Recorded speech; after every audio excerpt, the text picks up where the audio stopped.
Good morning, everybody. We are at 9:30 in the morning, January 20th.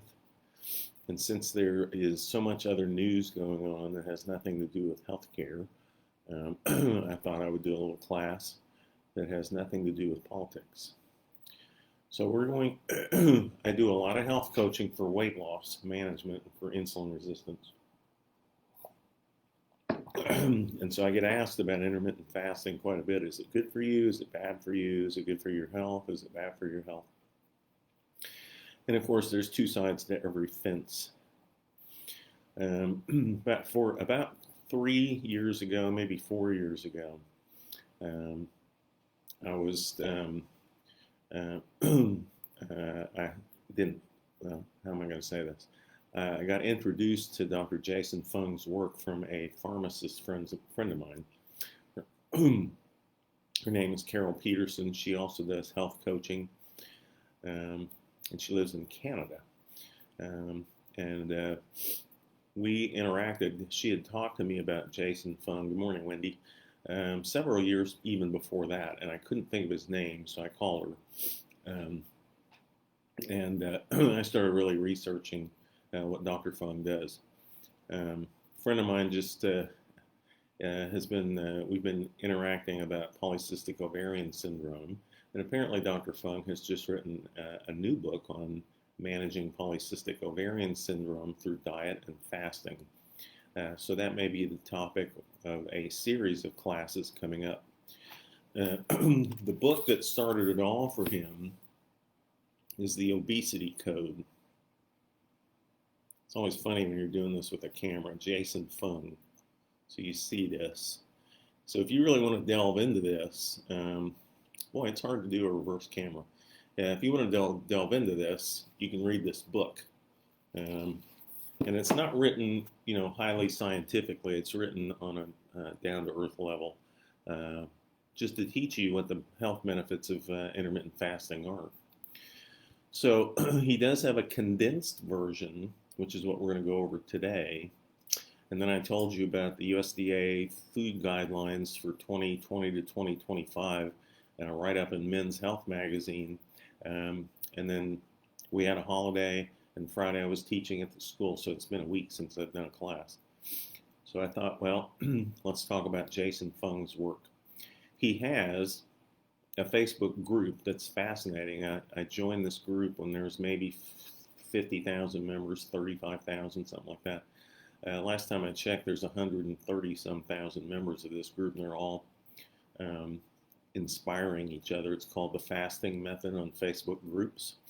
So everybody that I health coach, I tell them go join that Facebook group, and you'll get lots of motivation and inspiration and support. So this is a quick start guide from Dr. Fung. He wrote this on Medium. If you haven't been there, it's a place where you can write, if you like to write. And so I write for them, not a whole lot, but some. So this is 2017. So 20 years ago, he says, when you bought a VCR, a brand new VCR, you would get a huge, thick instruction manual. Okay, and you would read this thoroughly, the manufacturer would think. So you would get this instruction manual and read the whole thing. Well, nobody does that. Okay, so it was a detailed setup procedures, troubleshooting guides. I have a digital piano that there's a 46-page PDF on everything that it does, and I get so confused I just turn the 88 grand piano thing on and play it. It's easier than trying to figure out all the buttons. So most of the time you just plug in an instrument or you plug in some electronic device and you try to figure it out. And so my son, who's now 35, I think, 35, he could figure stuff like that out, how kids can be. So we would have like a PlayStation 3 or some other device, and he would figure it out without any input whatsoever from the manual or looking anything up, because back then the internet wasn't quite as easy. And so most people's devices had a 12 o'clock blinking light on their digital LED. So now you get a quick start guide, which gets you going. And so this is basically Dr. Fung's quick start guide to intermittent fasting, reversing type 2 diabetes, and reversing insulin resistance for weight loss. So he knows a lot about type 2 diabetes. He's a nephrologist in Canada. And he would get frustrated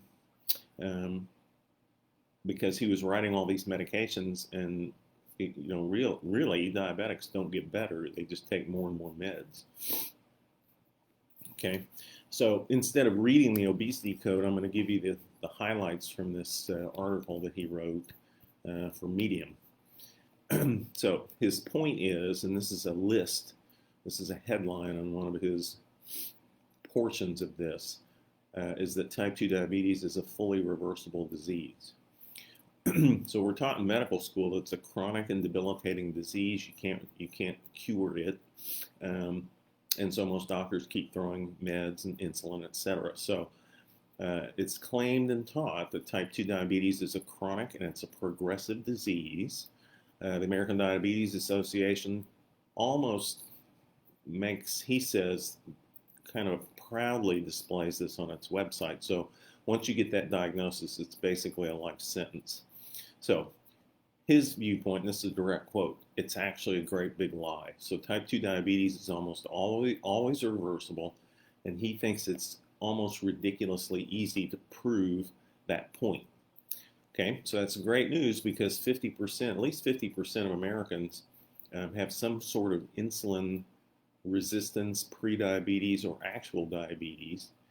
And so recognizing the fact that you can reverse it is a huge step toward improving your health. It's diabetic complications, 7th leading cause of death, with the most common complication being heart disease, which is the #1 cause of death. So suppose, so this is direct from his article, suppose your friend is diagnosed with type 2 diabetes and loses 50 pounds. He winds up off of all of his medications. His blood sugars are normal. So what would you say to him? Probably something like, great job, you're really taking care of yourself, keep it up. What you wouldn't say is something like, you're a liar, my doctor says it's a chronic and progressive disease, so you must be lying. So it seems perfectly obvious that diabetes reversed because your friend lost all that weight, and that's the point. The disease, diabetes, type 2, is reversible. So I was doing that in my medical practice when I was still practicing. Starting 10 years ago, I started reversing type 2 diabetes, having not heard of Dr. Fung. Most of it was through HCG diet, and using HCG in that manner. The FDA says HCG diets don't work. Well, that's because you will gain your weight back if you don't change your way of eating, and that's kind of the whole point of the obesity code and intermittent fasting. So, but only diet and lifestyle changes will reverse insulin resistance and diabetes. It's not medications. Okay, so the most important thing for, and not every type 2 diabetic is heavy, but they are eating sugar and carbs, almost guarantee it. So diabetic medications don't help you lose weight. So quite contrary, insulin is notorious for causing weight gain. And patients instinctively sense that they are heading down the wrong path. And so he would see patients that would say, Dr. Fung, you've always said weight loss is the key to reversing diabetes, but you prescribed me a drug and I gained 25 pounds. How's that good? And Dr. Fung said, I never had a good answer because there wasn't a good answer. So the truth was that insulin was not good for type 2 diabetes. It was only good for reducing blood sugar. So the key was weight loss in his mind, whereupon the diabetes often goes away or at least gets significantly better. So logically, insulin does not reverse that disease. It actually makes it worse. There's also metformin and glyburide and other drug classes that are weight neutral. So while they don't make anything worse, they don't make things better either. So he will pound this and pound this. Weight loss is the key to reversing type 2 diabetes. Medications won't make things better. They will make a symptom of blood sugar better. but the actual disease continues to progress. So you can pretend that because your blood sugar is better, that your diabetes is better, but that doesn't make it true. Okay, so that's the reason that we are taught in medical school. Of course, I haven't been to medical school for 30 years or so, more than that, 34 years. So I'm not sure exactly what they're teaching about diabetes, but you still hear that it's a progressive and chronic disease with no cure. So his statement about that is, we have been prescribing medications for a dietary disease. So no wonder medications don't work. So how do you reverse it? So this part of this article is called The Sugar Bowl. And this is, I send this article to people that are starting on a weight loss or reverse insulin resistance type way of eating, because he explains it so well. So the essential feature of type 2 diabetes and insulin resistance or prediabetes is that our bodies are completely filled with sugar. So it's not just too much sugar in your bloodstream, that's only part of the problem. His viewpoint is there's too much sugar in your entire body. So imagine that your body is a sugar bowl. So just a bowl of sugar is your body. When you're young, the sugar bowl is empty, and then over decades, we eat too many of the wrong things. Sugary cereals, desserts, white bread, the sugar bowl gradually fills up until the sugar bowl is completely full. And then the next time you eat, sugar comes into the body, the bowl is full, so it spills out into the blood. So insulin is used, it's a normal hormone from your pancreas that's used when you eat to help glucose get into your cells, okay, for energy. And when it's no longer able to do that, glucose piles up outside the cells in the blood, and then you have insulin resistance, or the start of the journey toward type 2 diabetes. So why does that happen? Well, the cells are already overfilled with glucose. Like trying to blow air into an overinflated balloon, it takes more force. So the cell resists glucose because it's full. So insulin resistance is really a glucose overflow problem. He also has this analogy. Imagine packing your suitcase. At first, clothes go in without any trouble, and after a certain point, it's just impossible to get any more clothing in a suitcase, so you can't close it. And so now the suitcase is resistant to close. It's way harder to put maybe 2 more t-shirts in than the first 2, so you have the same overflow problem. The cell is filled to bursting with glucose, so trying to force more in is difficult and requires higher doses of insulin, which your body's now resistant to. And if you're taking insulin shots, your body is still insulin resistant. So when the insulin levels are unable to keep up with the increasing resistance, blood sugars rise and you get diagnosed with type 2 diabetes. You get started on a pill, let's say glucophage or metformin. That does not get rid of the sugar eventually in the blood. It basically takes the sugar from the blood and rams it back into the liver. The liver doesn't want it because the liver is full of sugar, so it's shipped out to different organs. So the kidneys, the nerves, the eyes, the heart, and most of that extra sugar gets converted into fat. So the problem's not been solved. The sugar bowl is still overflowing. You've only moved the sugar from the blood, where you could see it, into the body where you couldn't see it. His analogy is putting a Band-Aid over a bullet hole. So the very next time you eat, the exact same thing happens. Sugar comes in, spills into the blood. You take medication to cram the sugar out of the blood back into the body, and eventually the body completely fills up with sugar, and that same dose of medication cannot force more sugar from the bloodstream into the body. So you go to a doctor, and instead of getting rid of a toxic sugar load, the medication dose is doubled or increased. So the analogy again to the suitcase. So if the luggage won't close, the solution is to take some of the clothing out, not try to force more in. So the higher dose of medication may help for a small period of time, maybe even a fairly longer period of time, depending on what your diet is. So blood sugars go down, but you're forcing your body to gag on even more sugar being forced into it, and eventually that fails. Then you get a second medication, then you get a third medication, and eventually you wind up on insulin shots. And then over a period of years, you've gone from pre-diabetes or insulin resistance or metabolic syndrome to diabetes to taking one medication, then two, then three, and then finally injections of insulin. So if you're taking more and more medications to keep your blood sugar level, your diabetes is actually getting worse. Even if your blood sugars get better, your diabetes is getting worse. And this basically happens to every patient with diabetes. The body is already overloaded with sugar. The medications only hide the blood sugar when you test your finger stick fasting blood sugar in the morning.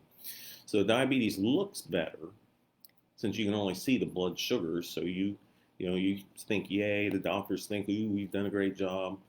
Even as the patient is continuing to get sicker from a body full of glucose. So ever increasing medications and doses, but still heart attack, seventh leading cause of death, diabetic complications, heart attacks, congestive heart failure, kidney failure, strokes, amputations, leading cause of blindness. And then that self-propagates the statement that diabetes is a chronic and progressive disease, even though you're throwing everything you can think of at it.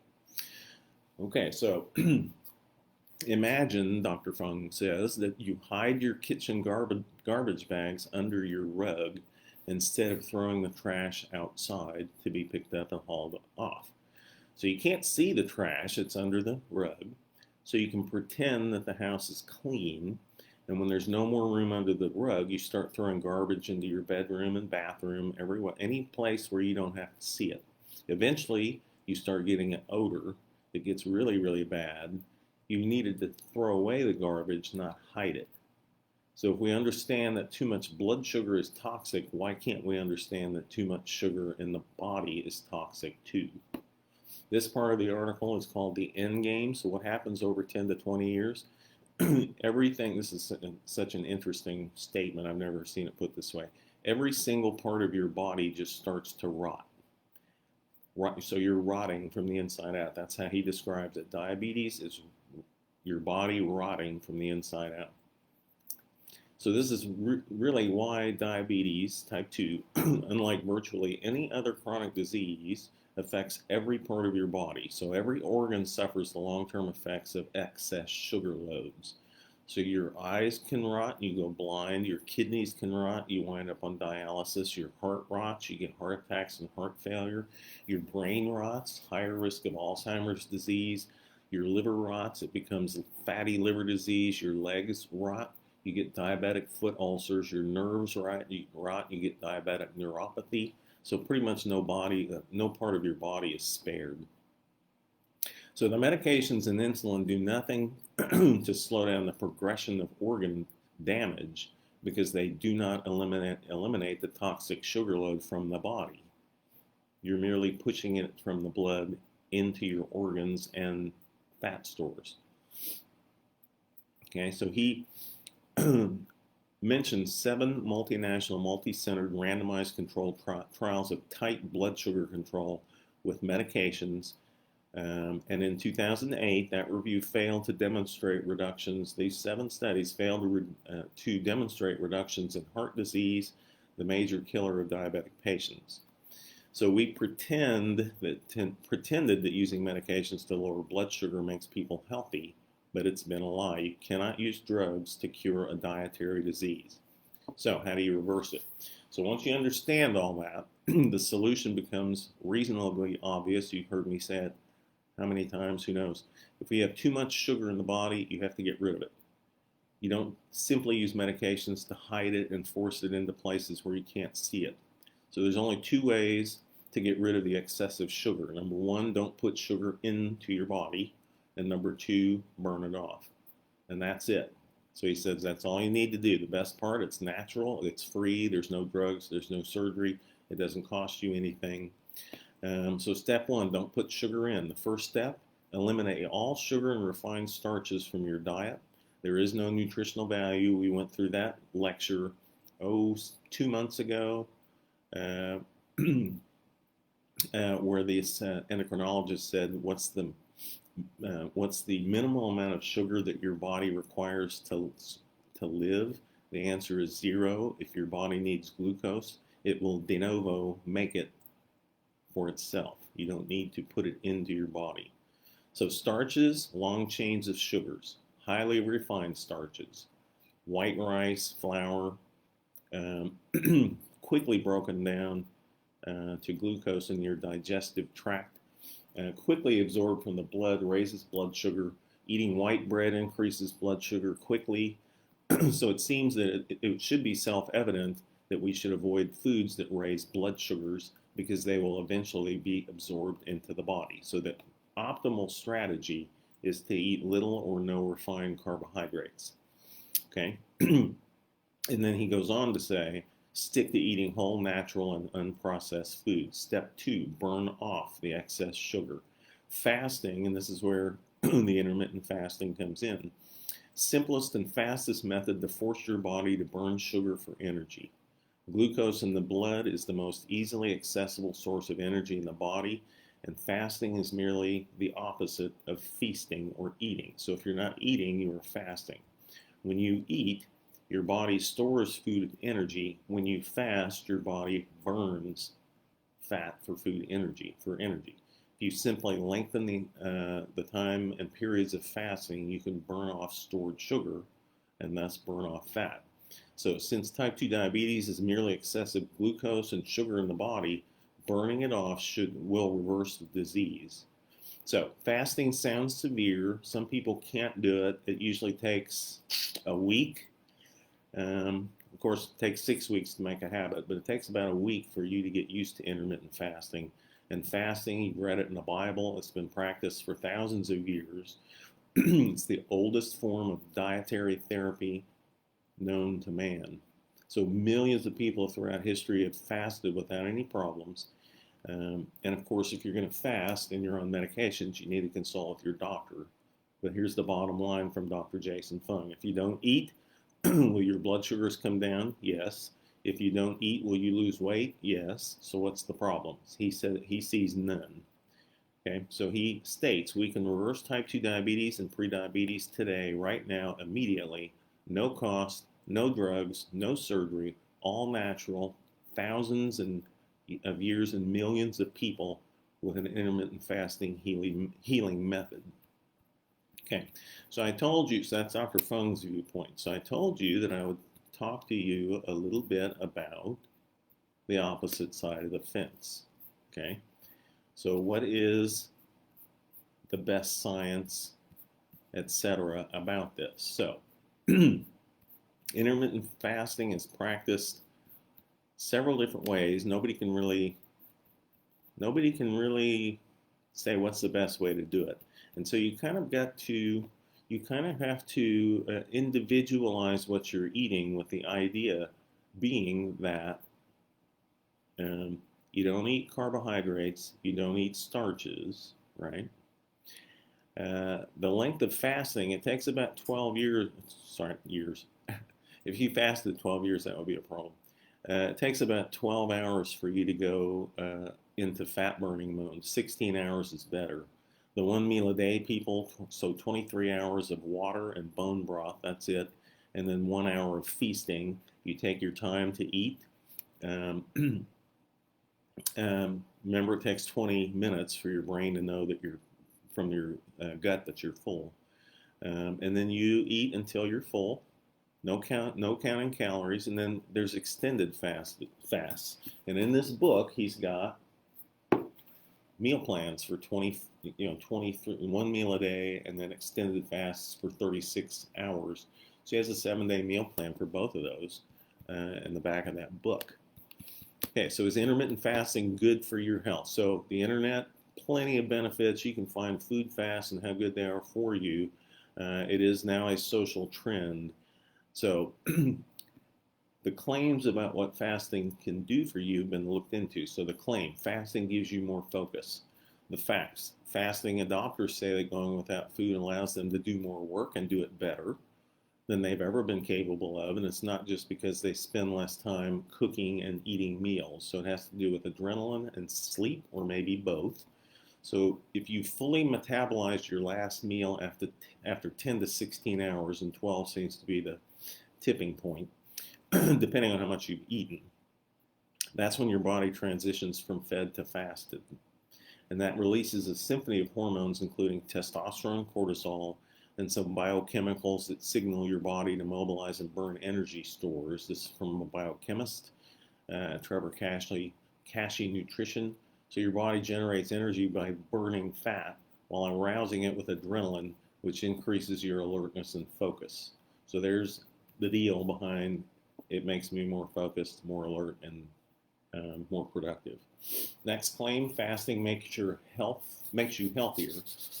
Facts from this go back to Hippocrates in 400 BC to the last time we had a big intermittent fasting movement in the 1800s here in the United States. So the theory is that fasting could cure diseases like cancer. So that might have been a little bit pushing it, but it does.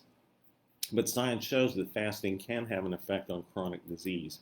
So it may reduce inflammation. We've talked about chronic inflammation. It can improve blood sugar levels because you're not sticking sugar in your mouth. And then it can improve lipid levels if that's something that bothers you. So studies from the University of Wisconsin, the National Institute on Aging, found that caloric restriction, which is a form of fasting since there are long hours between feedings, reduced heart disease and diabetes. That was in a group of monkeys. Time-restricted eating is the other way you can call intermittent fasting. It doesn't sound quite as horrendous if you call it time-restricted eating. Also lowers cancer rates in those monkeys. May leverage an evolutionary mechanism that cleans your body. And when your body flips into a fasted mode, it doesn't burn its finest tissues for energy. So you get rid of a lot of dead and damaged cells. The other option is fasting, much better for your overall health than a normal balanced diet. Maybe, maybe not. Fasting doesn't make you healthy so much as overeating can make you unhealthy. Okay, the next claim is fasting helps you lose weight. Here's the facts. There's wars raging over which is the best intermittent fasting diet. The research community agrees on one thing. If you burn more calories than you eat, you will lose weight. Okay, the average American now eats 3 meals a day plus snacks. If you go back to the Ancel Keys part of the diet in the 1970s, Americans ate balanced 3 meals a day. Now, I found a graph for this. Most Americans start eating around 7 in the morning, 7:30. They don't stop eating until about 11 p.m. at night, and they've had 10 eating instances. So your gut and your brain, well, your gut never gets to rest with that because you need 12 hours for your gut to rest. So really, intermittent fasting is just another way to set parameters around eating. So if you stop eating after 8 p.m., that's a big chunk of calories. If you think about the snacking that a lot of people do, bedtime snacks and all that. A study in the American Journal of Clinical Nutrition found that fasting diets and plans that had you simply eat fewer calories led to equal weight loss. So nobody can agree what's the best way to fast or how long you should fast, but you basically need to just invest some time into researching intermittent fasting plans, ease in, go to a professional to help you, get health coached, get a nutritionist, and you should also get to choose to eat what appeals to you. Okay? So that's a primer on intermittent fasting and why pretty much I teach this. So when people are, and I use my mini skinny shot, my super skinny shot for the lipotropic portion of helping burn fat and improve sugar control, etc., improved heart muscle function, etc., with the mini skinny and the super skinny shot. But the whole key to the whole thing really is intermittent fasting, in my opinion, and apparently in Dr. Fung's opinion. He's the one doing all the research. And Tammy says caloric restriction makes you younger. That's true. Although Dr. Fung doesn't have you count calories. You just eat until you're satiated. Sated or satiated? Sated? I can't remember. I am from Missouri. Okay, so Friday I will probably finish up that Men's Health article as to whether or not steaks and with butter on them are good for you. I know Tammy's answer to that. But we'll talk about both sides of the fence on what the USDA food guidelines for 2020 to 2025. I gave you the food guidelines. Now we're going to not refute them, but give you the other opinion. Okay? So did it in 30 minutes. So I will talk to you Friday morning unless I get called in to teach. Have a great day. It's cold. I guess the rest of the day you can watch politics, right? Or the inauguration. Okay, I'll talk to you Friday. See ya. Bye.